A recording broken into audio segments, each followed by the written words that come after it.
இன்னைக்கு என்ன நம்ம ஏன் இங்க வந்திருக்கிறோம் அப்படின்னு கூட நினைக்கலாம். ஆனா அப்படி இல்ல, நம்மள ஜீவனோட இங்க கொண்டு வந்து உட்கார வைத்திருக்கிறார். அதுக்காக நம்ம கர்த்தருக்கு நன்றி செலுத்துவோம். இப்பொழுதும் சமயம் கடந்து விட்டது. எல்லோருக்கும் மதிய உணவு ஆயத்தமாகி இருக்கிறது. பாயாசத்தோட எல்லா இனிப்புகளோடு கூட மதிய உணவு ஆயத்தமாயிருக்கு. யாரும் மதிய உணவு சாப்பிடாம போக கூடாது. எல்லாரும் மதிய உணவு சாப்பிட்டு போகணும். இந்த செய்திக்கு பிற்பாடு நமக்கு ஒரு சின்ன நிகழ்ச்சி இருக்கு. அது முடிந்த பிற்பாடு மெழுகுவர்த்தியை ஏந்தி நாம் எல்லாரும் இந்த வருடம் முழுவதும் கர்த்தருக்காக நிற்க போகிறோம் என்பதை அறிக்கை செய்ய போகிறோம். அதை நாம் தலைகளை தாழ்த்தி ஜெபிப்போம். கர்த்தர் நம்மோடு கூட பேசும்படியாக. எங்களை நேசிக்கின்ற எங்கள் அன்பின் ஆண்டவரே, இந்த 26ஆம் ஆண்டினுடைய முதல் பகுதியை 3ஆம் தேதியை நாங்கள் காணும்படி உடைய கண்களிலே எங்களுக்கு தயவு கிடைத்ததற்காக ஸ்தோத்திரம். அப்பா, இந்த வேளையிலும் உம்முடைய சத்தம் மாத்திரம் இங்கே கேட்க வேண்டும் என்று நாங்கள் ஜெபிக்கிறோம். கர்த்தரின் சத்தம் தான் வல்லமை உள்ளது, அது மகத்துவம் உள்ளதானவர். எங்களுக்கு உதவி செய்ய வேண்டும் என்று ஜெபிக்கிறோம். உடைய வல்லமையுள்ள கரத்துல, கிருபையுள்ள கரத்துல அர்ப்பணிக்கிறோம். மீட்பராகிய இயேசு கிறிஸ்துவின் மூலம் கேட்கிறோம் நல்ல பிதாவே. நம்ம இன்றைக்கு ஆண்டவர் கொடுத்த 3 வாக்குத்தத்தங்களை குறித்து நம்ம சிந்திக்க போகிறோம். பெத்தேல் திருச்சபைக்கு, சகோதரிகளுக்கு கர்த்தர் என்ன சொல்லுகிறார், நம்மளை எப்படி ஆசீர்வதிக்க அவர் விரும்புகிறார் என்பதை நம்ம இப்பொழுது பார்க்கலாம். முதலாவதாக ஆண்டவர் நம்ம எப்படி ஆசீர்வதிக்க விரும்புகிறார். 1 சாமுவேல் 2வது அதிகாரம் 30வது வசனத்தை வாசிக்கலாம். 1 சாமுவேல் 2:30.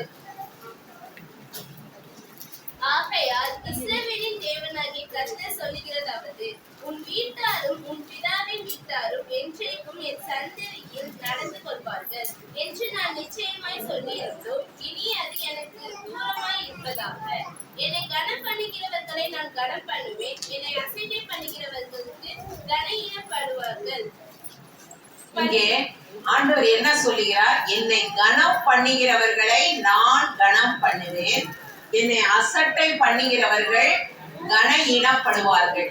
இந்த 2026வது வருடத்துல ஆண்டவராகிய இயேசு கிறிஸ்து பிதாவாகிய தேவன் நம்மை கனம் பண்ண விரும்புகிறார். யாராவது ஒருத்தர் நம்மை ஆனர் பண்ணணும்னு நினைச்சா நம்மளுக்கு எவ்வளவு சந்தோஷமா இருக்கும். அவங்க எப்படி என்னைய நேசிக்கிறாங்க, எப்படி என்னைய விரும்புறாங்க அப்படின்னு சொல்லி நம்ம என்ன செய்வோம், சந்தோஷப்படுவோம். அத போல ஆண்டவரே என்ன சொல்றாரு, நான் உங்களை கனம் பண்ணுவேன்னு சொல்றாரு. அப்ப எவ்வளவு பெரிய காரியம் பாருங்க. அது கர்த்தரால நாம் என்ன செய்யப்பட போகிறோம், கனப்படுத்தப்பட போகிறோம். கனம்னா என்ன? மரியாதை, அந்தஸ்து. இப்ப முதலமைச்சர் வராருன்னு சொன்னா அவருக்குன்னு தனியான மரியாதை இருக்கு, அந்தஸ்து இருக்கு, அதை நம்ம செலுத்துறோம். அதே போல ஆண்டவராகிய இயேசு கிறிஸ்து தன்னுடைய பிள்ளைகளை இந்த வருடத்துல கனப்படுத்துவேன்னு சொல்லியிருக்காரு. எப்ப? அதற்கு ஒரு இது இருக்கு, நிபந்தனை. என்ன நிபந்தனை? என்னை கனம் பண்ணுகிறவர்களை, யார் அவரை கனப்படுத்துறாங்களோ அவங்கள ஆண்டவர் கனப்படுத்த போகிறார். ஒரு சமயம் ஒரு கம்யூனிஸ்ட், அதாவது கடவுளே இல்ல, இன்னைக்கு எத்தனை பேர் இந்த கூட்டத்துல கூட சொல்றீங்கன்னு எனக்கு தெரியல, ஆனா கடவுளே இல்லை என்று சொல்லுகிற அந்த ஒரு மனிதன் என்ன செய்வானா, எல்லாரிடமும் கடவுள் இல்லை, கடவுள் என்று ஒருவர் கிடையாதுன்னு சொல்லிட்டே இருப்பானா. ஒரு நாள் அவன் என்ன செஞ்சானா, வீட்டுக்கு முன்னாடி, வீடு பெரிய வீடு, அந்த வீட்டுக்கு முன்னாடி there is no God, there is no God அப்படின்னு சொல்லி எழுதி போட்டானா. there is no God, God is nowhere அப்படின்னா என்ன அர்த்தம்? கடவுள் எங்கேயுமே இல்லை, கடவுளே இல்லை. அப்ப எல்லாரும் அந்த இதை படிச்சுட்டு போவாங்க, ரோட்ல போறவங்க எல்லாம், இந்த மனிதனுக்கு கடவுளே இல்லை, அவர் எங்கேயுமே இல்லைன்னு எழுதி இருக்கிறானே அப்படின்னு சொல்லி. சில பேர் சொல்லுவாங்க, கடவுள் தூணிலே இருக்கிறார், துரும்பிலே இருக்கிறார். ஆனா இவன் என்ன எழுதி போட்டான்? கடவுள் என்பவரே இல்லை, அவர் எங்கேயுமே இல்லைன்னு எழுதி போட்டான். உடனே கொஞ்ச நாள் கழித்து அவனுடைய சின்ன மகள் ஒரு பெண், ஒரு சின்ன பாப்பா, ஒரு 8 வயசு இருக்கும். அவ பார்த்துட்டே இருந்தா அப்பா என்ன எழுதி போட்டாங்க. அவளுக்கு என்ன ஆசைனா, அப்பாவை போலவே நம்மளும் என்ன செய்யணும், எழுதணும், அப்பாவை போல நம்மளும் எழுதணும்னு சொல்லி அவ என்ன செஞ்சா, ஒரு பேப்பரை எடுத்து அவர் எழுதி போட்ட வரிய God is nowhere அப்படிங்கறது மாதிரியே அவ எழுத ஆரம்பிச்சா. எழுதும் போது அவ என்ன செஞ்சா, God is nowhereங்கிறதுக்கு NOWHERE வரும். அந்த W கொண்டு இங்க போட்டா, அந்த பக்கம் வேற. அப்படின்னா எப்படி வந்திருக்கும் அந்த வார்த்தை, சொல்லுங்க பாப்போம். God is now here. கடவுள் இங்கேதான் இருக்கிறார். பாருங்க, அந்த கம்யூனிஸ்டவாதி, கடவுள் இல்லை என்று சொல்லக்கூடிய மனிதனுடைய மகள் அவளுடைய ஸ்டேட்மெண்ட்டையே மாற்றி God is now hereன்னு எழுதி போட்டார். ஒரு சில நாட்களுக்கு பிற்பாடு இந்த மனிதனுடைய நண்பர் உள்ளே வந்தார்.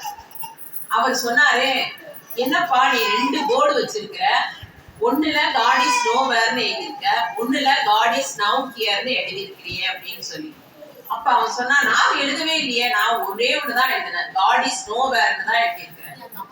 அப்ப எல்லாரும் சொன்னாங்களா, உன்னை சின்ன பாப்பா தான் அதை எழுதிச்சு அப்படின்னு சொல்லிட்டு. அதுவரையில அவனும் பார்க்கவே இல்லை அந்த பிள்ளை என்ன எழுதிச்சுன்னு. அதன் பிற்பாடு இவன் ஓடி போய் முன்னாடி பார்த்தா அதுல எழுதியிருக்கு God is now here. அந்த வார்த்தை அவனை தொட்டது. அவனுடைய மகள் எழுதிய அந்த வார்த்தை தொட்டது.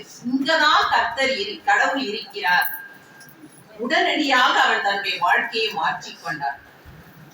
அந்த வந்து அவரை பார்த்த மனிதன், ஆண்டவராகிய இயேசு கிறிஸ்துவை ஏற்றுக்கொண்ட ஒரு மனிதன், அவர் சொன்னார், தேவன் ஒருவர் உண்டு, தேவன் இல்லை என்று சொல்லுகிறவன் மதிகேடன், அவன் புத்தி இல்லாதவன் என்பதை அவனுக்கு விளக்கி காண்பித்தார். பிற்பாடு அவன் கர்த்தரை ஏற்றுக்கொண்டு கர்த்தருடைய ஊழியத்தை செய்யக்கூடியவனாக மாறினான் என்று வரலாறு சொல்லுகிறது. அதனால இன்றைக்கு முதலாவது நமக்குள்ளாக, இங்கே வந்திருக்கிற நமக்குள்ளாக, there is a God, கர்த்தர் இருக்கிறார், கடவுள் இருக்கிறார் என்ற நம்பிக்கை நமக்குள்ள இருக்கணும். அவர் எங்கே இருக்கிறார்? இங்கே இருக்கிறார்.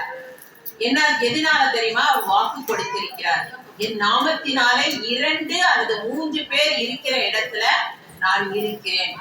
அதனாலதான் நம்ம இந்த இடத்துல அமரும் போது அமைதியாக இருக்கணும், தேவையில்லாததை பேசக்கூடாது. சிறு பிள்ளைகள் சத்தம் போடுறாங்க, அவங்களுக்கு தெரியாது, என்னென்ன விஷயம் புரியாம செய்யறாங்க, அவர்களையும் கூட நம்ம அமைதிப்படுத்தணும். ஏனென்றால் தேவன் இங்கே இருக்கிறார். அதனால அந்த மனிதன் பிற்பாடு முன்னிலைமையை விட அவனுடைய பின்னிலைமை மிகவும் ஆசீர்வதிக்கப்பட்டதா மாறியது. அதனால கர்த்தரை கனப்படுத்தும் பொழுது நம்முடைய வாழ்க்கை மேலே போகவே ஒழிய கீழே வராது. ஒருபோதும் தேவன் அப்படி செய்ய மாட்டார். நம்மை குப்பையில் இருந்து உயர்த்தி பிரபுக்களோடு உட்கார வைக்கிற தேவன். அதனால இன்றைக்கு நம்முடைய வாழ்க்கையில நான் கர்த்தரை கனப்படுத்த வேண்டும். எப்படி கனப்படுத்த வேண்டும்? இப்படிதான் முதலாவது அவர் மேல நம்ம நம்பிக்கை வைக்க வேண்டும். நம்பிக்கை இல்லாத ஒரு வாழ்க்கை வீணான வாழ்க்கை. கடவுளே இல்லைன்னு யாரோ சொல்றாங்கிறதுக்காக நாமும் சொல்லிக்கொண்டு அலையக்கூடாது. ஆண்டவராகிய இயேசு கிறிஸ்து தெய்வம் இல்லை என்று அநேகர் சொல்லிக் கொண்டிருக்கிறார்கள். அதை நாம் ஏற்றுக்கொள்ள கூடாது. அவர் கடவுள் ஒருவர் உண்டு, அவர்தான் ஆண்டவராகிய இயேசு கிறிஸ்து என்பதை அவருடைய அந்த கம்யூனிஸ்ட்வாதியினுடைய நண்பன் எப்படி எடுத்து சொன்னாரோ அதை போல நாமும் மற்றவர்களுக்கு எடுத்து சொல்ல வேண்டும். ஆனால் வேதம் என்ன சொல்லுகிறது? இன்றைக்கு விசுவாசிகளை பார்த்து ஆண்டவர் என்ன கேட்கிறார் என்று சொல்லி நம்ம பார்க்க போகிறோம். மல்கியாவின் புஸ்தகம் 1வது அதிகாரம் 6 - 8 வரைக்கும் வாசிக்கலாம். விசுவாசிகள் மிகவும் கவனமாக கவனிக்க வேண்டும். மல்கியாவின் புஸ்தகம் 1வது அதிகாரம் 6 - 8 வசனம். குமாரன் தன் பிதாவையும் ஊழியக்காரன் தன் எஜமானையும் கனம் பண்ணுகிறார்களே, நான் பிதாவினால் என் கனம், நான் பிதாவானால் என் கனம் வைக்கிறேன். நான் எஜமானனானால் எனக்கு பயப்படும் பயம் எங்கே என்று சேனைகளின் கர்த்தர் தமது நாமத்தை அசட்டை பண்ணுகிற ஆசாரியர்களாகிய உங்களை கேட்கிறார். அதற்கு நீங்கள், உமது நாமத்தை எதனாலே அசட்டை பண்ணினோம் என்கிறீர்கள். என் பீடத்தின் மேல் அசுத்தமான அப்பத்தை படைக்கிறதுனாலே, ஆனாலும் உம்மை எதினாலே அசுத்தப்படுத்தினோம் என்கிறீர்கள். கர்த்தருடைய பந்தி எண்ணமற்று போயிற்று என்று நீங்கள் சொல்லுகிறதுனாலேயே. நீங்கள் கண் ஊனமானதை பலியிடக் கொண்டு வந்தாலும் அது பொல்லாப்பல்ல. நீங்கள் கால் ஊனமானதையும் நசல் பிடித்ததையும் கொண்டு வந்தாலும் அது பொல்லாப்பல்ல என்பது. அதை நீ உன் அதிபதிக்கு செலுத்து, அவன் உன்மேல் பிரியமாயிருப்பானோ, உன் முகத்தை பார்ப்பானோ என்று சேனைகளின் கர்த்தர் கேட்கிறார். இங்கே நம்ம பார்த்தோம், அந்த வசனத்தை வீட்டுல போய் உட்கார்ந்து விசுவாசிகள் நல்லா படிக்கணும். நாம் முதல்ல பார்த்தோம், ஆண்டவர் கொடுக்கிற வாக்குத்தத்தம், என்னை கனம் பண்ணுகிறவர்களை நான் கனம் பண்ணுவேன், என்னை அசட்டை பண்ணுகிறவர்கள் கனஈனப்படுவார்கள். அப்ப நம்ம அவரால் கனப்படுத்தப்பட வேண்டும் என்றால் இங்க வேதம் என்ன சொல்லுகிறது? மல்கியாவின் புஸ்தகத்துல, நான் பிதாவானால் எனக்கு பயப்படும் பயம் எங்கே, நீங்க என்னை கனப்படுத்தலேன்னு சொல்லி ஆண்டவர் அந்த இடத்துல மிகவும் வருத்தத்தோடு சொல்வதாக இங்கே மல்கியா தீர்க்கதரிசி எழுதுகிறார். இங்கே நம்ம என்ன வாசிக்கிறோம்? எப்படி நாம் அவரை கனப்படுத்தல, பலியை சரியாக செலுத்தல. இப்பொழுது எது பலி? ஆடோ மாடோ எதுவும் கிடையாது, நாம் தான் ஜீவ பலி. நம்ம ரோமரின் புஸ்தகம் 12வது அதிகாரம் 1-2 வசனத்துல நம்ம வாசிக்கிறோம். இப்பொழுது படிக்க வேண்டாம், எல்லாருக்கும் அது தெரிந்த வசனம் தான். நாம் நம்மையே ஜீவ பலியாக கர்த்தருக்கு ஒப்பு கொடுக்கிறோம். இங்கே சொல்லப்பட்டிருக்கிறது, அந்த பலி செலுத்தும் நாட்கள்ல கால் ஊனமானதையும் கண் ஊனமானதையெல்லாம் கொண்டு செலுத்துறீங்க, அது பொல்லாப்பல்ல என்று சொல்லுவீங்க அப்படின்னு சொல்லி இங்கே தீர்க்கதரிசி சொல்லுகிறார். இன்றைக்கு நாமும் கூட நம்மை ஜீவ பலியாக கொடுக்கும் போது நமக்கு சில நேரங்கள்ல அநேக அசுத்தமான காரியங்கள் நம் உள்ளத்துல இருக்கிறது. ஏசாயாவின் புஸ்தகத்துல என்ன வாசிக்கிறோம் என்றால், அசுத்த உதடுகளுள்ள மனிதர் நான் அப்படின்னு ஏசாயா தன்னை குறித்து சொல்லுகிறார். இன்றைக்கு எதை வேண்டுமானாலும் பேசிவிட்டு, எதை வேண்டுமானாலும் செய்துவிட்டு நம்ம என்ன செய்யக்கூடாது? ஆண்டவரை ஆராதிப்பதுல கவனம் செலுத்த முடியாது. அதனால என்ன வேதம் என்ன திட்டமாக சொல்லுகிறது? எப்படியாவது நம்மளுடைய பலி எப்படி இருக்கணும்? பரிசுத்தமானதாக இருக்கணும். அங்கே அதைத்தான் மல்கியாவிலே வாசிக்கிறோம். இது பழைய ஏற்பாட்டிலே நடைபெற்ற காரியம். பழைய ஏற்பாட்டுல மிருகங்களை கொண்டு பலி செலுத்துறாங்க. அதனால என்ன ஆகுது? கால் ஊனமானது கண் ஊனமானதெல்லாம் செலுத்துறாங்க. ஆனா இன்றைக்கு நாமே தான் ஜீவ பலி. நம்முடைய கண்கள் தெளிவாக இருக்கணும், அது கர்த்தரை மட்டும் நோக்கி பார்க்கணும். நம்முடைய கால்கள் தெளிவாக இருக்கணும், தேவையில்லாத இடங்களுக்கு போகக்கூடாது. அதனாலதான் இங்க சொல்லப்பட்டிருக்கிறது, கண் ஊனமானது கால் ஊனமானது இதையெல்லாம் செய்து விட்டு நாளைய தினத்துல பந்தியிலே பங்கு பெற போகிறோம். அதை தேவன் அருவருக்கிறார். அதனால இன்றைக்கு நம்ம ஆராய்ந்து பார்ப்போம். அந்த 26வது வருடத்துல நான் செலுத்துகிற பலி எப்படிப்பட்டதாக இருக்கிறது. அப்பதான் ஆண்டவரை நாம் கனப்படுத்துகிறோம் என்ற அர்த்தம். பரிசுத்தமான வாழ்க்கையோடு பந்தியிலே பங்கு பெறும் போதுதான் கர்த்தரை நாம் கனப்படுத்துகிறோம். இந்த வருடத்திலே தேவன் நமக்கு நம்மை கனப்படுத்த போகிறார். எவ்வளவு பெரிய விஷயம் பாருங்க. ஒருத்தர் வர்றாங்கன்னா அவங்களுக்கு சேர் எடுத்து போட்டு அவங்கள உட்கார வைக்கிறது ஒரு கணம் தான் அவங்களுக்கு. ஐயோ அவங்க வந்திருக்காங்களே, அவங்களுக்கு முதலிடம் கொடுக்கணும். இப்படி எல்லாம் நம்ம செய்யறோம். அதெல்லாம் நம்ம மனிதரை கனப்படுத்துகிறோம். தேவனே நம்மை கனப்படுத்துவேன்னு சொல்லியிருக்காரு. ஒருவேளை நம்மை படிப்பிலே கனப்படுத்தலாம், பதவியிலே கனப்படுத்தலாம், பதவி உயர்வு கிடைக்கலாம், எப்படி வேண்டுமானாலும் ஆண்டவர் செய்வார். ஆனா என்ன செய்யணும்? நம்முடைய பலி பரிசுத்தமானதாக சுத்தமானதாக இருக்கணும். இல்லைன்னா என்னை தம்முடைய நாமத்தை அசட்டை பண்ணுகிறவர்களுடைய லிஸ்ட்ல நம்மளை கொண்டு போயிருப்பார். அங்கே வேதம் திட்டமாக சொல்லுகிறது. எல்லாவற்றையும் எடுத்து எக்ஸ்பிளைன் பண்ண நேரம் இல்லை.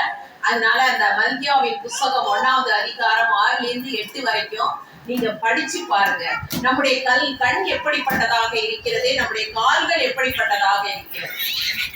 அதனால கர்த்தருக்கு நாம் செலுத்தக்கூடிய பலி இந்த புதிய வருடத்துல அது பரிசுத்தமானதாக சுத்தமானதாக இருக்கணும்.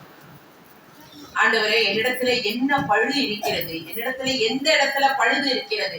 ராத்திரி எல்லாம் உட்கார்ந்து டிவிய பாக்குறது, அது ராத்திரி எல்லாம் உட்கார்ந்து செல்போனை பார்த்து பார்த்து பார்த்து பார்த்து 2 மணி வரைக்கும் தூங்காம முழிச்சிட்டு இருந்து அடுத்த நாள் காலையில ஆராதனைக்கு தாமதமாக ரொம்ப அவசரமா பந்தியில பங்கு பெற்று போயிட்டு இருக்கோம். எல்லாரையும் சொல்லல, சில பேர் அதான் செய்யறோம். அதை ஆண்டவர் பார்க்க மாட்டாருன்னு நினைக்கிறீங்களா? இங்க பன்னீர் பிரதரை வேணா ஏமாத்தலாம், புத்த பெருமாள் பிரதரு யார வேணாலும் ஏமாத்தலாம். ஆனா கர்த்தர் என்ன செய்கிறார்? நம்மை பார்த்து கொண்டே இருக்கிறார். என்னுடைய மகள் பலி செலுத்த வந்திருக்கிறாளே, தன்னையே ஜீவ பலியாக கொடுக்க வந்திருக்கிறாளே, அவள் என்னுடைய பந்தியை நினைவு கூற வந்திருக்கிறாளே, எப்படிப்பட்ட நிலைமையோடு வந்திருக்கிறாள்? அவளுடைய கண் பரிசுத்தமானதா இருக்கா? கால் பரிசுத்தமானதா இருக்கிறதா? அவளுடைய உதடுகள், நான் அசுத்த உதடுகள் உள்ள மனிதன் என்று ஏசாயா தன்னை குறித்து பரிதவித்து பேசுகிறார். சேனைகளின் கர்த்தர் மகா பரிசுத்தர். அவருக்கு முன்பாக நான் நீசனாகிய நான் நிற்கிறேன். என்னுடைய உதடுகளிலே பரிசுத்தம் இல்லை. அவ்வளவு பெரிய தீர்க்கதரிசி தன்னை குறித்து சொல்லுகிறார். இன்னைக்கு நாம் வாயில் வந்ததையெல்லாம் பேசிக்கொண்டு எதையோ செய்து கொண்டு கடைசியில இங்க வந்து பந்தியிலும் பங்கு பெறும்போது நாம் அவரை அசட்டை செய்கிறோம், நாம் அவரை கனப்படுத்தலாம் அப்படின்னு நான் சொல்லல, வேதம் சொல்லு. அதனால இன்றைக்கு முதலாவது தேவன் நம்மை கனப்படுத்தணும்னா நம்முடைய பலி பரிசுத்தமானதாக இருக்கணும். அந்த கிருபையை கர்த்தர் நமக்கு கொடுக்கும்படியாக நம்ம என்ன செய்யணும்? ஆண்டவர்கிட்ட கேட்கணும். ஆண்டவரே, நீங்க எனக்கு உதவி செய்யுங்க, நீங்க எனக்கு கிருபை செய்தா மட்டும்தான் என்னால அப்படி இருக்க முடியும். என்னுடைய உதடுகளை காத்துக்கொள்ளுங்க, என்னுடைய கண்ணை காத்துக்கொள்ளுங்க, என்னுடைய கால்களை காத்துக்கொள்ளுங்க. நாளைய தினத்துல நான் பரிசுத்தத்தோடு வந்து உண்மை ஆராதிக்கணும். அடுத்து அவரை கனப்படுத்துவதுல ரொம்ப நம்ம தப்பு செய்யறது என்ன தெரியுமா? நேரம் தாழ்த்தி வருவது. 7:30 மணிக்கு ஆராதனை என்றால் எத்தனை மணிக்கு உள்ள இருக்கணும்? 7:20க்காவது அட்லீஸ்ட் இருக்கணும், அல்லது 7:25க்காவது இருக்கணும். ரொம்ப போனாலும் 7:30 மணிக்கு ஜெபிக்க ஆரம்பிக்கிறாங்களே, அப்பயாவது உள்ள இருக்கணும். எதுவுமே இல்லை, இஷ்டப்படி வந்து கொண்டே இருக்கிறோம். அது அவரை கனப்படுத்துகிற காரியம் இல்லை. யாரோ நமக்கு வேலை கொடுக்க போறாங்க, அல்லது யாரோ நமக்கு ஏதோ பரிசு கொடுக்க போறாங்க, இது கொஞ்ச நாள்ல பொங்கல் பரிசு கொடுக்க போறாங்களாம், அதெல்லாம் வரணும்னா அந்த நேரத்துக்கு தான் வரணும்னா என்ன செய்வோம்? முன்னதாகவே போய் வரிசையில நின்றுக்குவோம். ஆனா இங்க வரும்போது நம்ம என்ன நினைக்கிறோம் தெரியுமா? நம்ம ஆராதிக்கிறவர் ஜீவனுள்ள தேவன், அவர் நம்மை காண்கிற தேவன். அவரை நம்ம அசட்டை பண்ணிக்கிறோம். எப்படி அப்புறம் நமக்கு கனம் உண்டாகும்? நம்முடைய கஷ்டங்கள் எப்படி தீரும்? நம்முடைய பிரச்சனைகள் எப்படி முடிவுக்கு வரும்? ஆண்டவர் ஒரு காரியத்தை சொன்னா சொன்னதுதான், அவர் அதை மாற்றிக்கொள்ள மாட்டார். நம்மை கனப்படுத்துவேன் என்று 26வது வருடத்துல சொல்லி இருக்கிறார் என்றால் நம்ம எல்லாரையும் நம்மை கனப்படுத்துவார். ஆனா நம்ம அதற்கு மாத்திரமா நடக்கணும். என்னை கனம் பண்ணுகிறவர்களே, முதலாவது நாம் அவரை கனப்படுத்த தெரிந்து கொள்ள வேண்டும். இனி கால தாமதமாக யாரும் ஆராதனைக்கு வராதீர்கள். கால தாமதம் என்பது மிக கடினமான ஒன்று. 7:30 என்பது மிக சீக்கிரமான ஆராதனை தான். ஆனா ஆசியில போய் பாருங்க, அவங்க 5:30க்கு ஒரு ஆராதனை வைக்கிறாங்க. அதுக்கு மக்கள் கூட்டம் கூட்டமாக போய் நின்றுட்டு இருக்கிறாங்க. ஏனென்றால் நாம் கர்த்தருக்கு முதலிடம் கொடுப்பதில்லை, அவரை கனப்படுத்துறதில்லை. நம்ம இஷ்டப்படி வர வேண்டியது, நம்ம இஷ்டப்படி போக வேண்டியது.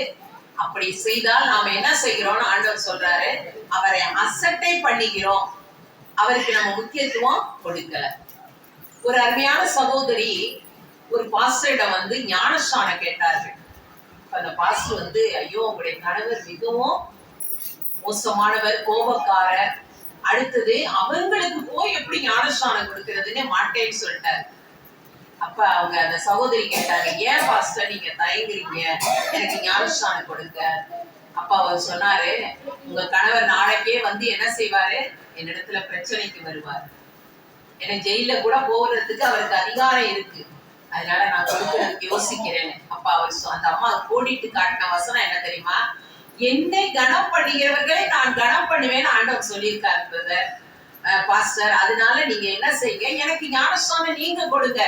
என்னை கனப்படுத்த வேண்டிய வேலை ஆண்டவருக்கு உரியது. நான் அவரை கனப்படுத்த விரும்புகிறேன், அவருடைய வார்த்தைக்கு கீழ்ப்படிந்து ஞானஸ்நானம் எடுக்க விரும்புகிறேன். அப்போ பாஸ்டரால ஒண்ணுமே சொல்ல முடியல. அவங்க பெரிய பணக்காரவங்க வேற. அவங்க என்ன செஞ்சாரு, அவரே பாஸ்டர் அவங்களுக்கு ஞானஸ்நானம் கொடுத்துட்டாரு. அடுத்த நாள் பாஸ்டர் பயந்துட்டு தான் சபையை நடத்துறதுக்கு வந்தார். என்னன்னா, ஏதாவது பிரச்சனைகள் இந்த அம்மாவினால் நமக்கு வருவதற்கு வாய்ப்பு இருக்கிறது. நடந்தது என்ன தெரியுமா?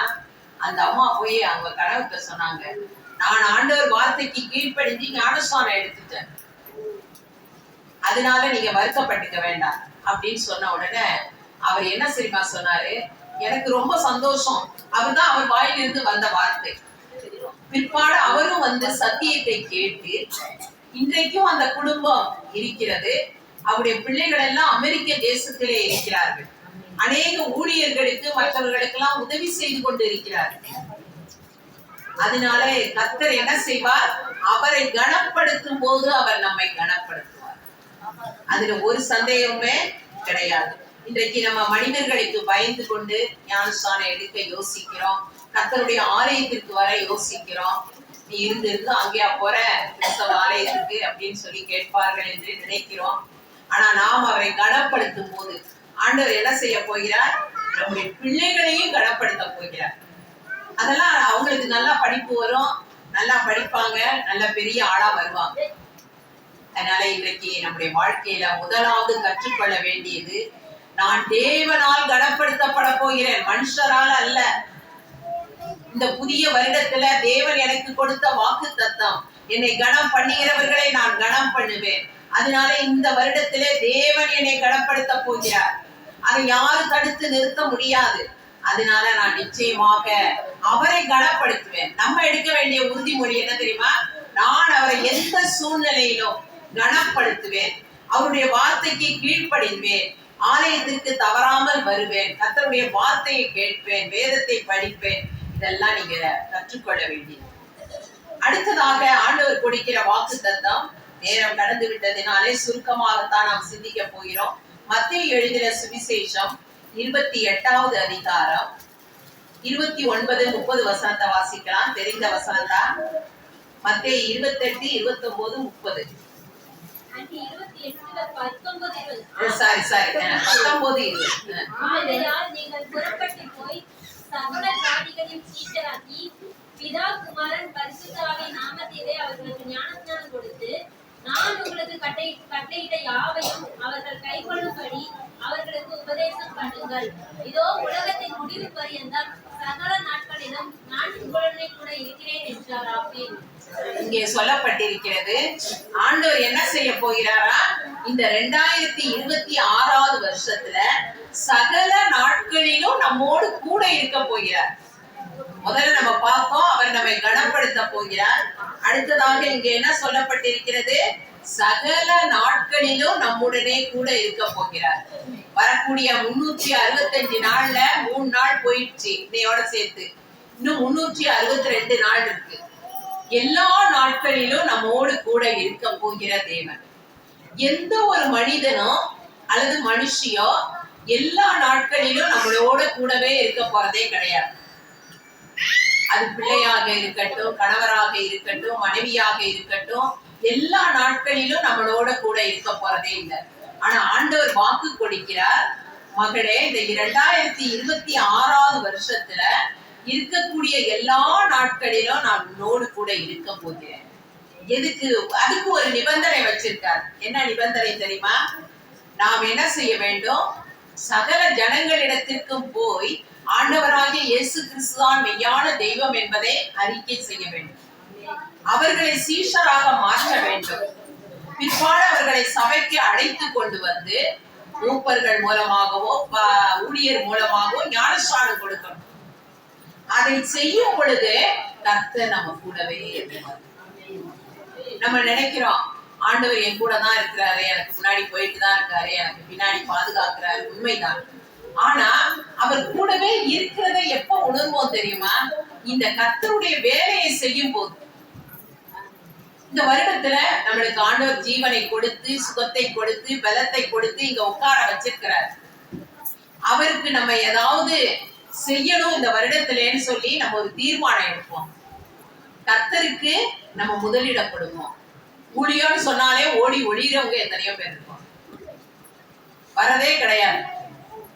ஆனா ஆண்டவர் எதிர்பார்க்கிற இந்த வாழ்க்கை, இந்த ஊழியத்தை நம்ம செய்வோம்னா இந்த வருடம் முழுவதும் ஆண்டவர் நம்ம கூட இருக்க போறார்.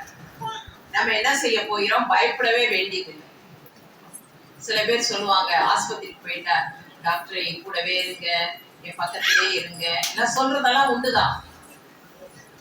ஆனா இன்னைக்கு நமக்கு பெரிய வாக்குத்தத்தம் என்ன தெரியுமா?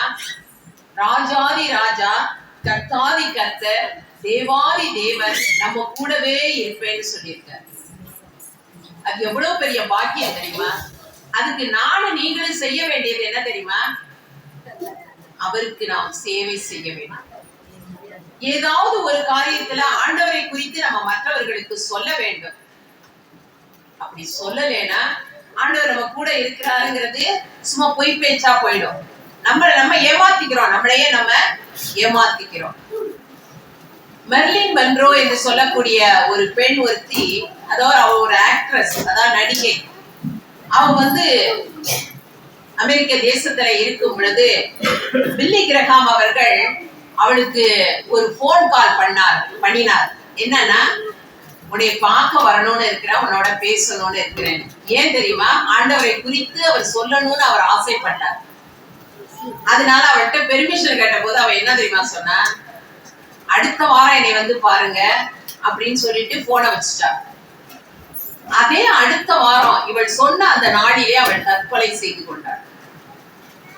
நேரம் கடந்து விட்டது. அவளால் ஒண்ணும் செய்ய முடியல. ஆனா பில்லி கிரஹாம் அதற்காக முயற்சி எடுத்தார்.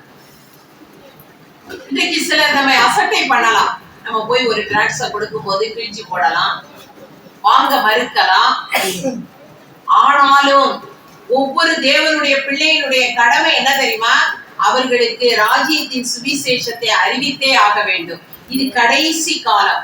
இன்றைக்கு அநேக உபத்திரவங்கள் வழியாக நாம் கடந்து செல்கிறோம். நம்ம தைரியமாக ஒரு டிராக்ஸை யாருக்கும் கொடுக்க முடியல. அநேக எதிர்ப்பாளர்கள் இருக்கிறார்கள். இவற்றின் மத்தியிலேயும் நான் பிதா குமாரன் பரிசுத்த ஆவியினால அவர்கள் ஞானஸ்நானம் பெறணும்னா முதலாவது சுவிசேஷத்தை அறிவிக்கணும். நம்ம கடந்து சென்று கொண்டே இருக்கணும். ஒருபோதும் அதை அல்ல தட்டக்கூடாது. ஒரு சமயம் ஒரு பாஸ்டர் என்ன செஞ்சார் தெரியுமா? அவசரமாக ஊழியத்திற்காக கிளம்பி கொண்டிருந்தார். அப்பொழுது ஒரு வாலிபன் அவரை தேடி வந்தார். அவன் சொன்னா, ஐயா உங்ககிட்ட நான் கொஞ்ச நேரம் பேசணும், ஒரு 10 நிமிஷம் பேசலாமான்னு. அப்பா நான் நாளைக்கு என்னை பார்ப்பார், நான் இப்ப அவசரமா ஒரு கூட்டத்துக்கு போறேன். இது உண்மையாய் நடந்த காரியம்தான். அப்போ உடனே அந்த பையன் அவர் சொன்னதை கேட்டுட்டு அவன் போயிட்டான். இவரு ஊழியத்துக்கு போனாரு. ஆனா போற வழியில அவருக்கு சமாதானமே இல்லை. ஏன் தெரியுமா? அந்த பையனை நம்ம போ சொல்லிட்டோமே அப்படின்னு சொல்லி திரும்பி ஊழியத்தை முடித்துட்டு வந்து கொண்டிருக்கும் பொழுது ஒரு பெரிய கூட்டம் அந்த அவர் ஒரு ரயில்வே டிராக்கை கடந்துதான் வரணும். அப்பொழுது அந்த ரயில்வே டிராக்ல ஒருவன் விழுந்து மாண்டு போனான் என்ற செய்தி அவருக்கு கிடைக்கும். அவர் நினைச்சாரு, ஒருவேளை நம்மளை தேடி வந்த பையனா இருக்குமோ என்று சொல்லி போய் பார்த்தா அதேதான். அவருடைய உள்ளம் உடைந்து தன்னுடைய வரலாற்றிலே அவர் எழுதியிருக்கிறார், நான் செய்த மகா பெரிய தவறு. டிஎல் மூடி கூட ஒரு நாள் அப்படிப்பட்ட தவறைத்தான் செய்தார். இன்றைக்கு நமக்கு சமயம் வாய்த்தாலும் வாய்க்காவிட்டாலும் திருவசனத்தை போய் சொல்லு. நீ பெத்தேல் சபையை பொறுத்த வரையிலும் வாரந்தோறும் ஊழியத்திற்கு ஒரு நாள் போய்த்தான் ஆக வேண்டும். கர்த்தர் உங்களோடு கூட இருக்க வேண்டும் என்றார், கர்த்தர் உங்கள் பிள்ளைகளோடு இருக்க வேண்டும் என்றார், கர்த்தர் எல்லாவற்றையும் கவனித்துக் கொள்ள வேண்டும் என்றார், ஊழியத்தை செய்யுங்கள். கர்த்தரை குறித்து அறிவியுங்கள். அதற்கு சாக்கு போக்கு சொல்லிக்கொண்டு அதற்கு வேறு ஏதாவது காரணங்களை சொல்லி நம்ம தப்பித்துக் கொள்ள வேண்டாம். அப்ப இந்த ஆத்துமாவை அவர் இழந்து விட்டார். கர்த்தர் அவரை தேடி அந்த ஆத்துமாவை அனுப்பினார். ஆனால் அவர் தன்னுடைய வேலை பளு, ஊழிய பளு, இதனாலே அவர் என்ன செய்து விட்டார்? காரியத்தை தவற விட்டார். அதனாலே இன்றைக்கு அவரால் ஒன்று செய்ய முடியும். கர்த்தர் நம்ம கூடவே இருக்கணும்னு சொன்னார். கர்த்தர் நம்மை நடத்தணும்னு சொன்னார். மீதமுள்ள நாட்கள் எல்லாம் தேவன் என்னோடு கூட இருக்கிறார். நான் தூங்கும் போது அவர் என்னை கவனிக்கிறார், நான் எழுப்பும் போது அவர் என்னை பார்க்கிறார், என் பிள்ளைகளை பார்க்கிறார் என்று சொல்லி அந்த நம்பிக்கை நிச்சயம் நமக்குள் வர வேண்டும் என்றால் நம்ம என்ன செய்யணும்? ஆண்டவருடைய வேலையை செய்யணும். ஆண்டவருடைய வேலையை செய்யாம கர்த்தர் என்னோட கூட இருக்கிறார் என்று சொல்வதில் அர்த்தமே இல்லை. அதை அனுபவித்து பார்க்கும் போதுதான் தெரியும். ஊழியத்தை செஞ்சாதான் தெரியும் ஆண்டவர் எப்படி நம்ம கூட இருந்து நடத்துகிறார் என்று சொல்லி. ஆபத்து வரலாம், கஷ்டம் வரலாம், ஒருவேளை ரத்த சாட்சியாக மறிக்கக்கூடிய சூழ்நிலை கூட வரலாம். 2026 ஏன்னா நாட்கள் அப்படித்தான் பொல்லாததா இருக்கிறது, மனிதர்களும் அப்படித்தான் இருக்கிறார்கள். எல்லாவற்றிற்கும் தயாராக நாம் இருக்க வேண்டும். கர்த்தர் நம்ம கூட இருக்கிறார். வாழ்ந்தால் அவருக்காக, மரித்தால் அவரோடு கூட இருக்க போகிறோம். அதுதான் ரத்த சாட்சி. ஆண்டவர் அதுக்காக எல்லாரையும் கொலை பண்ணி போட்டுருவாருன்னு யாரும் நினைக்க வேண்டாம். கர்த்தர் காப்பாற்றுவார். அங்கே நாம் பார்க்கிறோம், நம்முடைய பிள்ளைகளோடு தேவன் இருக்கிறார். ஓசியாவின் புஸ்தகம் 4வது அதிகாரம் 6வது வசனம். ஓசியா 4:6 வாசிக்கலாம். எங்க இருக்குன்னே தெரியல. ஜனங்கள் அறிவில்லாமையினால் சங்காரமா இருக்கிறார்கள். நீ அறிவை வெறுத்தாய், ஆகையால் நீ என் ஆசாரியனாய் இராதபடிக்கு நானும் உன்னை வெறுத்து விடுவேன். நீ உன் தேவனுடைய வேதத்தை மறந்தாய், ஆகையால் நானும் உன் பிள்ளைகளை மறந்து விடுவேன். பாருங்க, அங்க எச்சரிப்பின் வசனம் அது. வேதத்தை மறக்கலைன்னா ஆண்டவர் நம்ம பிள்ளைகளை மறக்க மாட்டார். அதனுடைய ஆப்போசிட் ஸ்டேட்மெண்ட் அதுதான். வேதத்தை நீ மறந்துட்டா நான் உன் பிள்ளைகளை மறந்துடுவேன். நீ வேதத்தை மறக்கலைன்னா நான் உன் பிள்ளைகளை மறக்க மாட்டேன். இன்றைக்கு நம்ம எத்தனை பேர் வேதத்தை மறந்து விடுகிறோம். எத்தனை பேர் காலையில எழுந்திருச்சு வேதத்தை படிச்சுட்டு இங்க வந்திருக்கிறோம். வேத தேர்வுன்னு ஒண்ணு நடக்குது, அதை சில பேர் எழுதுறதே இல்லை. நமக்கு எழுத படிக்கக்கூடிய வரத்தை ஆண்டவர் கொடுத்திருக்கிறார், படிப்பை கொடுத்திருக்கிறார், பதவியை கொடுத்திருக்கிறார், எல்லாம் கொடுத்திருக்கிறார். ஆனா என்னத்துக்கு இந்த தேர்வை எழுதலாம்? இதனால என்ன கிடைக்க போகுது? எதுக்கு எழுத வைக்கிறதுனா, அந்த ஒரு பகுதியை நீங்க எப்படி இருந்தாலும் படிப்பீங்க. பரீட்சைன்னு வரும்போதுதான் பிள்ளைங்களும் படிப்பாங்க. உட்காந்து பரீட்சைன்னு ஒண்ணு எழுத இல்லைன்னா ஒரு பிள்ளையும் ஒண்ணும் படிக்காது. அதே போலதான் வேதாகமத்தை படிப்பதற்கு ஒரு தருணம் கொடுக்கிறோம். அது மட்டும் இல்ல, வெறும் அதுக்கு மட்டும் படிக்கிறது, வேதத்தை படிக்கிறதா அர்த்தம் கிடையாது. வேதத்தை மறவாத படிக்க எச்சரிக்கையாய் இருக்கும். ஒவ்வொரு நாளும் காலையில எழுந்த உடனே வேதத்தை படிக்கணும். சில பேரை பார்த்தா காலையில எழுந்த உடனே நியூஸ் பேப்பரை படிச்சுட்டு இருப்பாங்க, அல்லது டிவியில நியூஸ் கேட்டுட்டு இருப்பாங்க. வேதத்தை மறவாத படிக்க எச்சரிக்கையாய் இருக்க வேண்டும். இன்னைக்கு அதனால நம்முடைய பிள்ளைகளை தேவன் மறந்துடுவேன்னு சொல்றாரு. எவ்வளவு பெரிய ஆபத்தான காரியம் பாருங்க. என்னதான் நம்ம பிள்ளைங்களை ஊட்டி ஊட்டி வளர்த்தாலும், எப்படிதான் கண்காணித்தாலும், அந்த தேவனால் மறக்கப்படாமல் இருக்கும் வரைக்கும் நமக்கு பயமே கிடையாது. ஆண்டவர் ஒரே ஒரு நிபந்தனையை கொடுக்கிறாரு, வேதத்தை நீ மறவாத படிக்க எச்சரிக்கையாய். ஏன் கொஞ்ச நேரம் உட்கார்ந்து அந்த வேதத்தை படித்தால் எவ்வளவு கஷ்டம், நல்லது. அதனாலதான் மரியாதை ஆண்டவர் பாராட்டுகிறார். தேவையானது ஒன்றுதான், என்னுடைய வார்த்தை தான் உனக்கு வேணும். அதை அவள் தெரிந்து கொண்டாள். அவள் பாக்கியம். இன்னைக்கு நம்முடைய வாழ்க்கையில எத்தனை பேர் வேதத்தை, எத்தனை அதிகாரத்தை போன வருடம் முழுவதும் படிச்சிருக்கிறோம். ஜீவனை கொடுத்த ஆண்டவர் சொன்ன வார்த்தைகளை எவ்வளவு முக்கியத்துவம் கொடுத்து அதற்கு படிச்சிருக்கிறோம். சொல்லுங்க பாப்போம். தினந்தோறும் வேதத்தை படிக்காம நம்ம வேற வேலைக்கே போக கூடாது. பிள்ளைகளுக்கும் கற்றுக் கொடுக்கணும். ஒரு வசனத்தை சொல்லு, பிற்பாடு உன் பாடத்தை படி, சொல்லி கொடுக்கணும். நம்ம தான் சொல்லி கொடுக்கணும், அவங்களுக்கு தெரியாது. எத்தனை வீடுகள்ல இது நடக்குது. அந்த காலத்துல எல்லாம், இன்னைக்கும் திருநெல்வேலி பகுதி இங்க எல்லாம் வேத வசனங்களை மனப்பாடம் பண்ணாம பிள்ளைகளை வளர்க்கவே மாட்டாங்க. அவங்கள ஸ்கூலுக்கு கூட அனுப்ப மாட்டாங்க. அப்படியெல்லாம் கண்டிஷன் போட்டு வளர்த்த பெற்றோர் இன்றைக்கு ஏராளம் ஏராளம். அதனாலதான் திருநெல்வேலி அந்த பகுதியில் உள்ள பிள்ளைகள் எல்லாம் எப்படி இருக்கிறாங்க? நல்ல வேலையில இருக்கிறாங்க, வெளிநாட்டுல இருக்கிறாங்க, எல்லா இடத்துலயும் இருக்கிறாங்க. இன்னைக்கு பெற்றோராகிய நாம அதுக்கு முக்கியத்துவம் கொடுக்கல. ஏச்சோடய பாடம் படிச்சியா, டியூஷன் போறியா, கிளம்பு கிளம்பு கிளம்பு, டியூஷன் 6 மணிக்கு போ. ஆனா நீ பைபிள் படிச்சியா கேட்கிறதே இல்லை. எந்த ஒரு பெற்றோரும் அதுக்கு முக்கியத்துவம் கொடுக்கிறதே இல்லை. நாம் எப்படிப்பட்டவர்களாக இருக்கிறோம் யோசித்து பாருங்க. வேதத்தை படிக்க வேண்டும். வேத வார்த்தை மிக மிக முக்கியம். அப்படின்னா நம்ம இந்த வருஷம் முழுவதும் பயப்பட வேண்டியதில்லை. நம்முடைய பிள்ளைகளை குறித்து கர்த்தர் பார்த்து கொள்வார். தைரியமா சொல்லலாம், என் தேவன் பார்த்துக் கொள்வார். நான் அவருடைய வேதத்தை படிச்சுட்டு இருக்கிறேன், நான் அவருடைய வேதத்தின்படி நடக்கிறேன், நான் அதை அசட்ட செய்யல. அதனால தேவன் என்னுடைய பிள்ளைகளை பார்த்து கொள்வாருன்னு அப்பதான் நம்ம தைரியமா என்ன செய்யலாம் சொல்லலாம். அதனால தேவன் நம்மோடு கூட இருப்பது மட்டும் இல்ல, நம்முடைய பிள்ளைகளோடு கூட இருப்பார். ஆதியாகம புஸ்தகத்துல ஒரு அருமையான வசனம் வந்து அந்த வசனத்தை நம்ம வாசிக்கலாம். ஆதியாகம புஸ்தகத்துல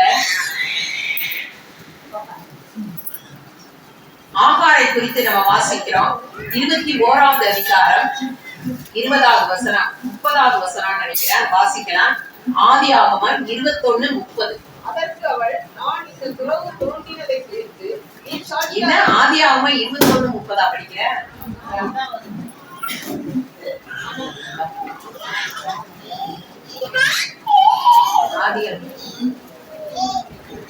தேவன் பிள்ளையுடனே கூட இருந்தார்னு ஒரு வசனம் இருக்கு. தேவனே இருந்தார். வளர்ந்து வனாந்தரத்திலே குடியிருந்து வில்வித்தையை வல்லவனானார். அது எந்த வசனம்னு சொல்லு? 21:20. 30 இல்ல 20. சரி, இப்ப நம்ம பார்க்கிறோம் இங்க தேவன் பிள்ளையுடனே இருந்தார். அந்த பிள்ளை தெரியுமா? அது ஆகாரோட பிள்ளை. ஆகார் யாருன்னு தெரியுமா? எகிப்து தேசத்தை சேர்ந்தவள், ஒரு அடிமை பெண். ஆனாலும் அந்த பிள்ளையோட தேவன் இருக்கிறார். எப்படி தெரியுமா?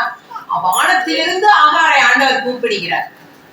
மதமோ ஜாதியோ முக்கியமே கிடையாது ஆண்டவருக்கு, அதெல்லாம் வேறுபாடே கிடையாது. எகிப்து தேசத்தை சேர்ந்த ஒரு பெண், அவள் கர்த்தரை தெய்வமாக கொள்ளல. ஆனாலும் வானத்திலிருந்து ஒரு சத்தம் கேட்கிறது. அப்ப ஆகார் அந்த சத்தத்துக்கு மதிப்பு கொடுக்கிறார். இன்றைக்கு நம்ம எந்த மதத்தை சேர்ந்தவர்களாக இருந்தாலும் சரிதான், தேவன் நம்மை கூப்பிடுகிறார். நம்ம அந்த சத்தத்துக்கு கீழ்ப்படியும். அப்ப அதனால இங்க நம்ம என்ன வாசிக்கிறோம் தெரியுமா? இந்த வசனம் எனக்கு ரொம்ப பிடிக்கும். தேவன் பிள்ளையுடனே கூட இருந்தார். எவ்வளவு பெரிய காரியம் பாருங்க. நம்ம பிள்ளைங்க நம்மளுடைய கண்ணுக்கு மறைவாதான் ஸ்கூலுக்கு போறாங்க, அங்க போறாங்க, இங்க போறாங்க, வராங்க, எல்லாம் செய்யறாங்க. ஆனா அந்த பிள்ளையோட தேவன் இருக்கிறார். ஸ்கூல்ல போய் நம்ம உட்கார்ந்துட்டே இருக்க முடியுமா? கிளாஸ்ல போய் உட்கார முடியாது. ஆனா கர்த்தர் அந்த பிள்ளையோட இருக்கிறார். எப்ப? ஆண்டவருடைய சத்தத்தை கேட்கும் போது. ஆகார் கேட்டாள் அன்றைக்கு ஆண்டவருடைய சத்தத்தை. அப்பதான் ஆண்டவருக்கு அவருக்கு ஒரு பேர் வைக்கிறார், நீர் என்னை காண்கிற தேவன். இன்னைக்கு ஆண்டவர் சத்தத்தை நம்ம கேட்கிறோமா? நம்ம எந்த மதத்தை சேர்ந்திருக்கலாம், எந்த ஜாதியை வேண்டுமானாலும் சேர்ந்திருக்கலாம். ஆனா மதத்தின் அடிப்படையில இல்ல, ஆண்டவர் எல்லாரோடும் பேசுவார். அந்த சத்தத்துக்கு நம்ம ஒப்பு கொடுக்கும் போது நம்முடைய பிள்ளையை தேவன் காண்பார். தேவன் பிள்ளையுடனே கூட இருப்பார், நடத்தி செல்வார். என்னுடைய மகளை கல்லூரியில, சென்னையில ஒரு கல்லூரியில போய் சேர்த்து விட்டு வந்து கொஞ்ச நாட்கள்ல என்ன நடந்தது தெரியுமா? நாங்க இருவருமே ஊழியத்துக்கு போயிட்டோம். நான் ஒரு இடத்துக்கு போயிட்டேன், சகோதரன் ஒரு இடத்துக்கு போயிட்டாங்க. ஆனா அங்க இருந்து சென்னையில இருந்து ஒரு கால் வருது. என்ன தெரியுமா? உங்க பையன் பைக்கை ஓட்டி காலேஜுக்குள்ள விழுந்துட்டான், அவனை நாங்க ஆஸ்பத்திரியில சேர்த்திருக்கோம் அப்படின்னு சொல்லி. பிற்பாடு சென்னையில் உள்ள எங்களுக்கு அருமையானவர்களுக்கு போன் பண்ணி அவர்களை பார்க்க சொல்லிட்டு நாங்கள் போய் பார்க்கும் போது கர்த்தர் அவனை அற்புதமாய் காப்பாற்றி இருந்தார். இன்றைக்கு என்னால அதை மறக்கவே முடியாது. தலையில ஒரு லைட்டா தான் அடிபட்டிருக்கு. அது பைக்கை ஓட்ட தெரியாம ஓட்டி அது விழுந்ததுதான். அது நல்ல வேளை நாங்க கல்லூரி வளாகத்துக்குள்ளேயே நடந்தது. இன்றைக்கு நம்முடைய பிள்ளைகளை தேவன் பாதுகாப்பார். இன்றைக்கு சைரஸ் ஊருக்கு போறான். அதனாலயே நான் நேற்றைக்கு தஞ்சாவூருக்கு போய் அவசரமாக இன்று காலை வந்தேன். ஆனா பிளைட்ல போய் அந்த ஏர்போர்ட்டுக்கு திருச்சிக்கு போக முடியாது. இங்க கர்த்தருடைய வேலை இருக்கு. லலிதாசிரியரே மாதிரியே சொல்லிட்டாங்க, கர்த்தருடைய வேலை இருக்கு, அதுக்காக உடனடியாக ஓடி வர வேண்டியதாயிருக்கு. என்னுடைய ஒரே நம்பிக்கை என்ன தெரியுமா? சைரஸோட கர்த்தர் இருக்க போகிறார். நீதிமானுடைய சந்ததியோடு கர்த்தர் இருக்கிறார். நம்ம பிள்ளைங்க மட்டும் இல்ல, நம்ம பேர பிள்ளைகளோடய கர்த்தர் இருக்கிறார். நாம் நீதிமானாக இருக்க வேண்டும். நாம் அவருடைய வேதத்தை மறவாமல் படிக்க வேண்டும். நாம் அவருடைய சத்தம் நமக்கு கேட்கும் போது அதற்கு கீழ்ப்படிய வேண்டும். ஆகார் அன்றைக்கு அடிமை பெண் தான், ஒரு வேலைக்கார பொண்ணு. அவர் வேற யாரும் இல்ல, சாராள் இல்ல, ஆகார். ஆகாருக்கு பிள்ளையே ஆண்டவர் கவனிக்கிறார், பொறுப்பெடுத்துக் கொள்கிறார். தேவன் பிள்ளையுடனே கூட இருந்தார். அந்த வசனத்தை நீங்க மறுபடி படிங்க. உங்க பிள்ளையோட பேரை போட்டு படிங்க. தேவன் என் பிள்ளையோடு கூட இருக்கிறார். தேவன் இம்மானுடனே கூட இருக்கிறார். தேவன் இப்படி இந்த பிள்ளையோட கூட இருக்கிறாருங்கிறத நம்ம ஏற்றுக்கொள்ளணும். அதற்காக கர்த்தரை ஸ்தோத்தரிக்கணும்.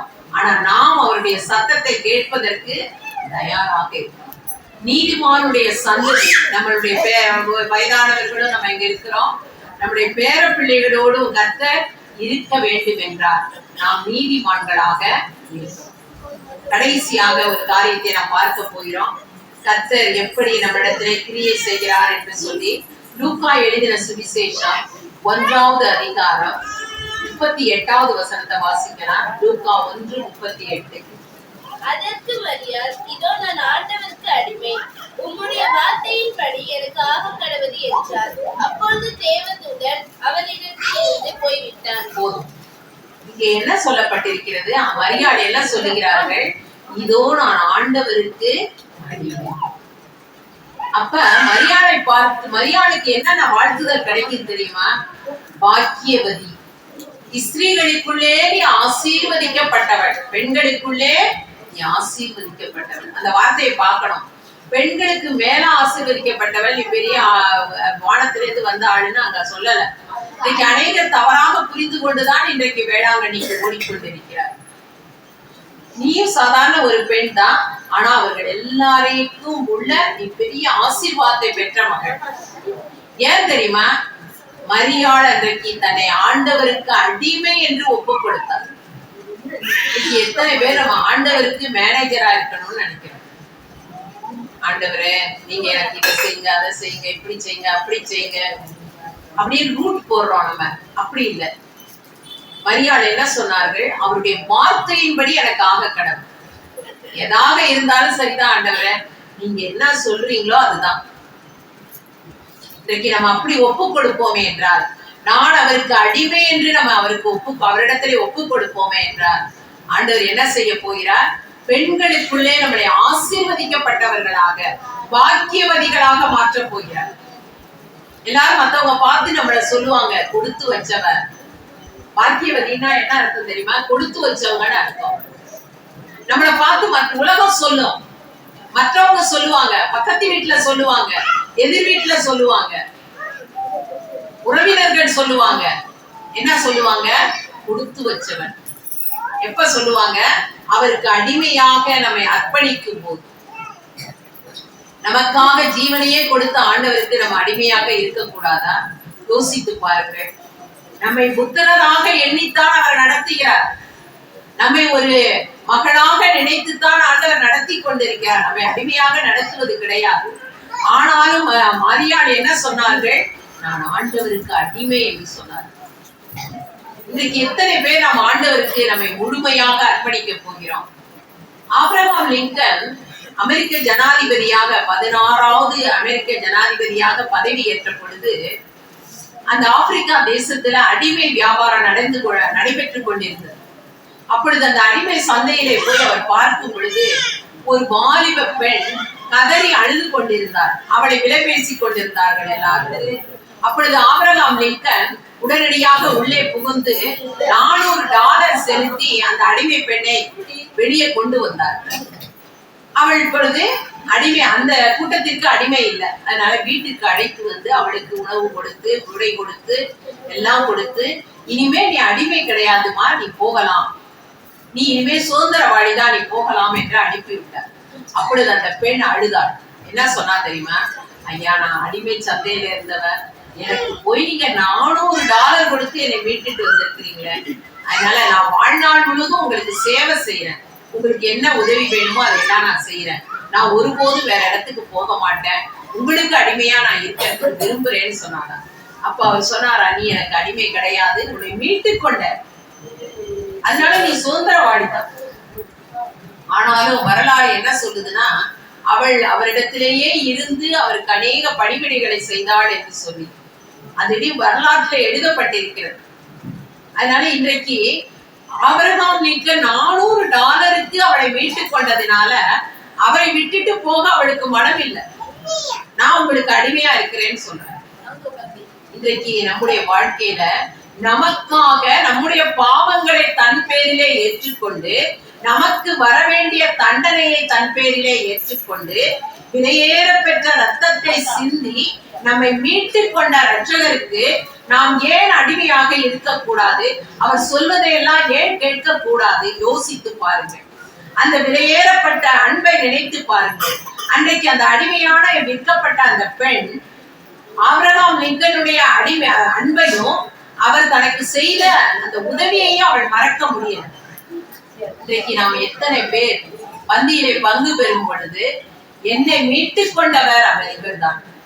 நான் இன்றைக்கு பரிசுத்த வாட்டியாக இங்கே வந்து உட்கார்ந்து இருக்கிறேனே, அதற்கு காரணம் இவர்தான். இவருடைய ரத்தம் தான் என்னை பாதுகாத்தது, என்னை ரட்சித்தது, என்னை மீட்டெடுத்தது. இல்லை என்றால் நான் எங்கேயோ இருக்க வேண்டும் என்று நாம் ஏன் நினைக்க கூடாது?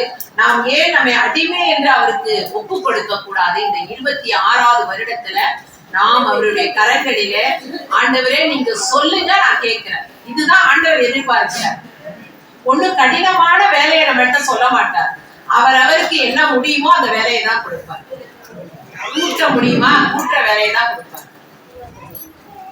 சமைக்க முடியுமா? சமைக்கிற வேலையை ஆண்டவர் நம்ம இடத்துல பொறுப்பாக கொடுப்பார்.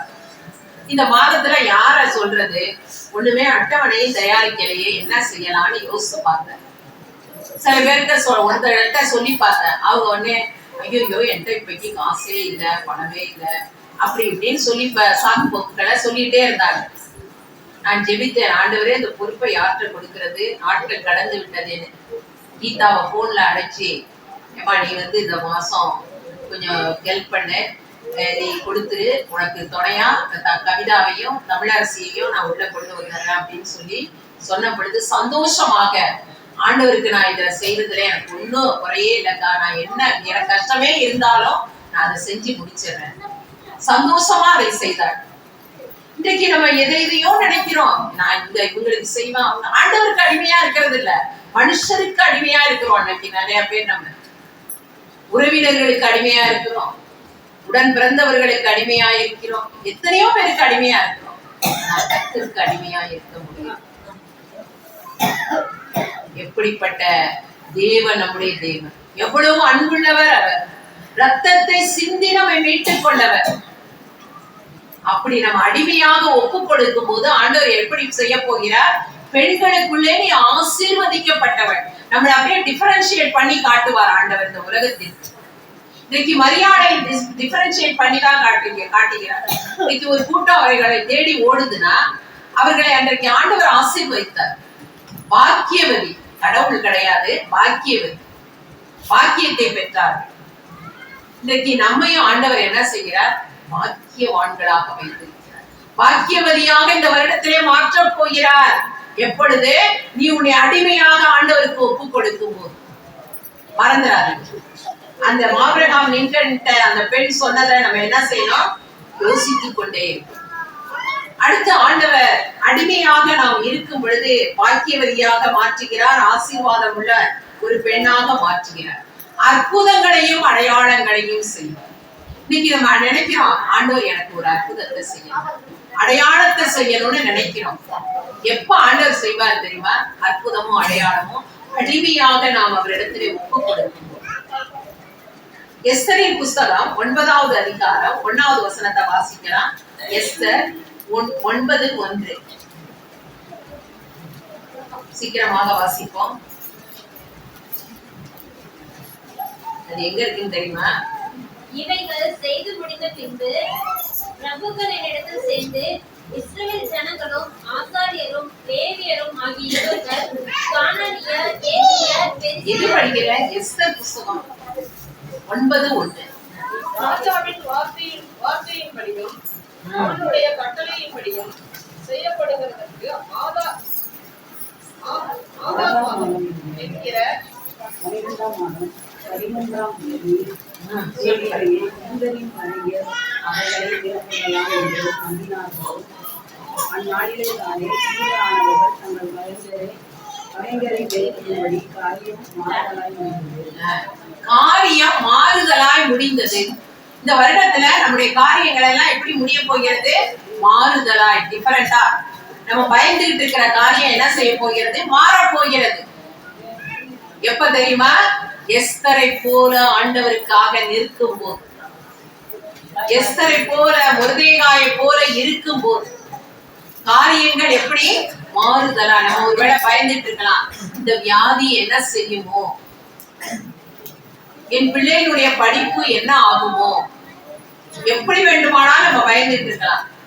காரியம் மாறுதலாய் முடிவடைந்தது.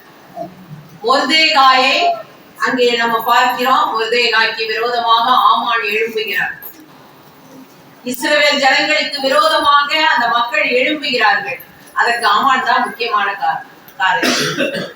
நீங்க எஸ்தரின் புத்தகத்தை எத்தனையோ தடவை படிச்சாச்சு, பரிச்சை எழுதியாச்சு. ஆனாலும் கூட அந்த வரலாறு சரியாவே சில பேருக்கு தெரியாது. ஆனா காரியத்தை மாற்றுகிற தேவன். இந்த வருடத்துல நம்ம பயந்து கொண்டிருக்கிற காரியங்களை எல்லாம் ஆண்டவர் சந்தோஷமாக மாற்றுவார். ஆனா எப்ப செய்வார் அந்த மாதிரினா, மொர்தெகாயை போலவும் எஸ்தரை போலவும் நாம் கர்த்தருக்காக நிற்கும் போது.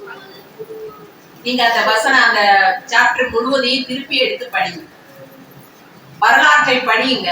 எஸ்தரை போலவும் மொர்தெகாயை போலவும் கிறிஸ்துவுக்காக நான் நிற்கும் போது காரியங்கள் எல்லாம் மாற்றப்படும். அதுல எந்த சந்தேகமும் இல்லை. ஜெரி என்று சொல்லக்கூடிய ஒரு ஊழியர் இருந்தார்.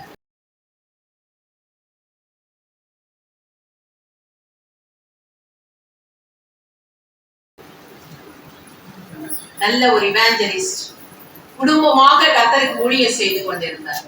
வரலாற்று உண்மை.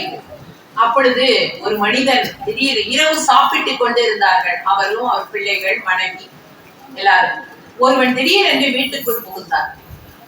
ஒரு பெரிய கன் வச்சிருந்தான். பாத்துக்குங்க, இன்னைக்கும் அதான் நடந்துட்டு இருக்கு. அநேகர் நம்ம இடத்துல தேவையில்லாம வம்புக்கு வருகிறார்கள். ஆனாலும் அந்த கன்னு அவன் எடுத்துக்கொண்டு வந்து அவருக்கு நேராக நீட்டினான். அவர் பயப்படல, ஒண்ணுமே செய்யல. மனைவி பிள்ளைகளும் கூட பயந்தார்கள். ஆனாலும் அவன் போய் அப்படியே உடனடியா ஷூட் பண்ணிட்டே இருந்தான். ஒரு புல்லட் கூட வெளியில வரவே இல்லை. ஆனா அந்த கன் ஃபுல்லா அவன் புல்லட் வச்சிருந்தான், அந்த குண்டுகள் வச்சிருந்தான். ஆனா அது செயல்படவே இல்லை. பிற்பாடு அவர் சொன்னார், மகனே, நீ என்னை சுட வந்திருக்கிறியா? நான் யார் என்று தெரியுமா உனக்கு? யாரு சொல்லு பாப்போம் அப்படின்னு இவன் கேட்டான். அலட்சியமா பதில் கொடுத்தான், நான் ஆண்டவருக்கு அடிமைப்பார், அவருக்கு வேலைக்காரன், அவருக்கு வேலை செய்ய இருக்கிறேன். அதனாலதான்ப்பா நீ என்னை சுட முடியல. அப்போ உடனே அவன் என்ன செஞ்சான், திரும்பி அந்த கன்னை பார்த்தான். அதுல அவ்வளவு புல்லட்டும் அப்படியே இருக்கு. ஆனா எத்தனை விஷயம் அவன் அமைக்கி பார்த்து அந்த பட்டனை ஒண்ணுமே செய்யல, செயல்பட. அப்புறம் தான் அவன் தெரிஞ்சுக்கிட்டான், ஓஹோ, நம்முடைய கண்ணுல மிஸ்டேக் இல்ல, இந்த வீட்டுக்குள்ளதான் மிஸ்டேக் இருக்கு. பிற்பாடு அவன் போய்விட்டான். நாட்கள் கடந்து சென்றது, வருடங்கள் உருண்டோடின. ஒரு நாள் இவரை பார்ப்பதற்காக ஒரு மிஷனரி வந்தார். அப்பொழுது இவர் ஊழியத்திலே இருந்ததினால அந்த மிஷனரியை வரவேற்று எல்லாம் செய்து கொண்டிருந்தார். அப்பொழுது இந்த மிஷனரி என்ன சொன்னான் தெரியுமா? ஐயா, உங்களுக்கு என்னை தெரிகிறதா? நான் யார் தெரியுமா? ஒரு நாள் இரவு உங்கள் வீட்டிலே உங்களை ஷூட் பண்ணுவதற்காக வந்த ஆள் நான் தான். இன்றைக்கு நான் ஒரு மிஷனரியாக மாற்றப்பட்டிருக்கிறேன். கர்த்தருக்கு ஸ்தோத்திரம். இதுதான் தேவன் செய்கிற காரியம். இன்றைக்கு நீங்கள் அவருக்கு அடிமையாக உங்களை ஒப்புக் கொடுத்து அவருக்காக சேவை செய்யும் போது, அவருக்காக மொர்தெகாயை போல நிற்கும் போது, எஸ்தரை போல நிற்கும் போது காரியங்கள் மாறுதலாய் முடிவடையும். மிஷனரியை கொலை செய்ய வந்தவன் மிஷனரியாக மாற்றப்படுகிறார். எவ்வளவு பெரிய பாக்கியம் தெரியுமா? கதை இல்ல, கட்டுக்கதை இல்ல, காக்கா கதை இல்ல, இது வரலாற்று உண்மை. இன்றைக்கு நீங்க ஒரு நல்ல தீர்மானம் எடுங்க. ஆண்டவரே, நான் உமக்கு அடிமைதான், நீங்க சொல்றத நான் செய்வேன், உங்களுக்காக சேவை செய்வேன். அப்பொழுது என் மேல குண்டு பாய்ந்தாலும் சரிதான், என்ன நடந்தாலும் சரிதான், என்ன வந்தாலும் சரிதான், நான் உமக்காக செய்வேன், உமக்காக சேவை செய்வேன். அப்ப காரியங்கள் எல்லாம் என்ன ஆக போகுது? மாறுதலாக போகுது. கடன் பிரச்சனையா, தீர்க்க முடியாத வியாதியா, பலவீனமா, எல்லாம் மாறி போகும். எல்லாவற்றையும் மாற்ற தேவன் வல்லவர், எல்லாவற்றையும் மாற்ற அவர் போதுமானவர். பாருங்க, அந்த மிஷனரி எப்படி ஆண்டவர் காப்பாற்றினார். அந்த கண்ணை செயல்பட விடாதபடிக்கு செய்து விட்டார். தேவன் ஜீவிக்கிற தேவனை நாம் வழிபடுகிறோம். ஏதோ கண்ணிருந்தும் காணாத, காதிருந்தும் கேளாதவர்களே அல்ல, ஜீவிக்கிற தேவனை வழிபடுகிறோம். அந்த மிஷனரியின் வாழ்க்கையிலே நடந்தது நம் வாழ்க்கையிலும் நடைபெறும். இந்த வருடத்துல காரியம் மாறுதலாய் முடியும். நமக்கு எதிராக வருகிறவர்களே நம்மை தேடி வருவார்கள், நம்மை சேவிப்பார்கள். தேவன் அப்படி மாற்றுவார். நம்முடைய பிள்ளைகளை பாதுகாப்பார். ஐயோ என் பிள்ளை படிக்கலையே, மக்கா இருக்கிறானே நம்ம நினைச்சிட்டு இருப்போம். ஆண்டவர் அதை மாற்றுவார். ஐயோ எனக்கு இப்படி ஒரு வியாதி இருக்கிறதே, என்ன செய்ய போகிறேன், மாற்றுவார். அதனாலே காரியம் மாறுதலாக இந்த 26வது வருடத்திலே முடிவடைய போகிறது. அதற்கு நான் என்னை அடிமையாக ஆண்டவருக்கு ஒப்புக் கொடுக்க வேண்டும். இறுதியாக ஒரு காரியத்தை பார்த்து நாம் ஜெபிக்க போகிறோம். நெப்போலியன் ஹில் என்று சொல்லக்கூடிய ஒரு தேவ மனிதன் இருந்தார். அவரும் கர்த்தருக்கு ஊழியம் செய்யக்கூடியவர். ஆனா அவருக்கு ஒரு குழந்தை பிறந்தது. அந்த குழந்தை எப்படி இருந்தது தெரியுமா? காதே இல்லாம இருந்துச்சு. அதுக்கு காதே இல்லை. ஆனா சில நூல்கள்ல என்ன எழுதுறாங்கன்னா, அதுக்கு காது கேட்கலன்னு எழுதுறாங்க. அது எது உண்மையோ கர்த்தருக்கு தான் தெரியும். ஆனா காதே இல்லைங்கிறது தான் பெரும்பாலான ஆசிரியர்கள் எழுதி இருப்பது. அப்ப அந்த காது இல்லாத அந்த குழந்தைய டாக்டர்கள் எல்லாம் பார்த்தாங்க. நாங்க ஒண்ணுமே செய்ய முடியாது, there is no hope. இந்த நம்பிக்கையே இல்லப்பா இந்த பிள்ளையை குறித்து, எங்களால ஒண்ணும் செய்ய முடியாது. அப்ப அந்த மிஷனரி என்ன செய்தார் தெரியுமா? டாக்டர்களுக்கெல்லாம் நன்றி சொன்னார். உங்களால இவ்வளவுதான் முடியும், ஆனா எனக்கென்று ஒருவர் இருக்கிறார். அவரிடத்திலே நான் போக போகிறேன், அவரிடத்திலே சொல்ல போகிறேன், அவர் என்ன செய்கிறார் என்பதை பார்க்க போகிறேன் என்று சொல்லி அந்த குழந்தையை எடுத்துக்கொண்டு வேகமாக தனிமையான ஒரு இடத்திற்கு, ஒரு பாலைவனமான ஒரு இடத்திற்கு கடந்து சென்றார். அங்கே போய் குழந்தையை வைத்துக் கொண்டு கதறி அழுதார். ஆண்டவரே, நான் உங்களுடைய ஊழியத்தை செய்கிறேன், எனக்கு ஏன் இப்படி கொடுத்தீர் என்று எனக்கு தெரியாது, ஆனால் எனக்கு உதவி செய்ய. டாக்டர்கள் எல்லாம் கைவிட்டு விட்டார்கள். டாக்டரால ஒன்றும் செய்ய முடியாது, அவங்களுக்குரிய அறிவு அவ்வளவுதான். ஆனால் எனக்கு நீங்க எல்லாம் செய்ய முடியும், எனக்கு உதவி செய்யுங்கன்னு கதறி அழுதார். ஒரு நாள் மட்டும் அழல, அவர் தொடர்ந்து அதே இடத்திலே வந்து ஜெபித்துக் கொண்டே இருந்தார். நடந்தது என்ன தெரியுமா? நீங்களுக்கெல்லாம் இதெல்லாம் நடக்குமான்னு தோணும். காது கொஞ்சம் கொஞ்சமாக வளர ஆரம்பிக்கும். பிற்பாடு அந்த பிள்ளைக்கு காது முழு காது வந்துருச்சு. இன்றைக்கு நாம் நம்பி இருக்கிற தேவன், நாம் ஆராதிக்கிற தேவன், நாம் வழிபடுகிற தேவன், நாம் தேடி வந்திருக்கிற தேவன். இங்க எதற்கு நம்ம யார தேடி வந்திருக்கிறோம்? என்னையா? நான்லாம் இல்ல, என்னை தேடி வரல, நீங்க எல்லாம் ஆண்டவரை தேடி வந்திருக்கிறீங்க. அவர் எப்படிப்பட்டவர்? எல்லாவற்றையும் செய்ய வல்லவர். அவரால் செய்யக்கூடாத அதிசயமான காரியம் ஒன்று உண்டோ? கர்த்தரால் எல்லாம் ஆகும். நாம் நம்புவோம், நாம் அவருக்கு அடிமையாக நம்மை ஒப்பு கொடுப்போம். கர்த்தர் நிச்சயம் இந்த வருடத்திலே நமக்கு பெரிய காரியங்களை செய்வார். முதலாம்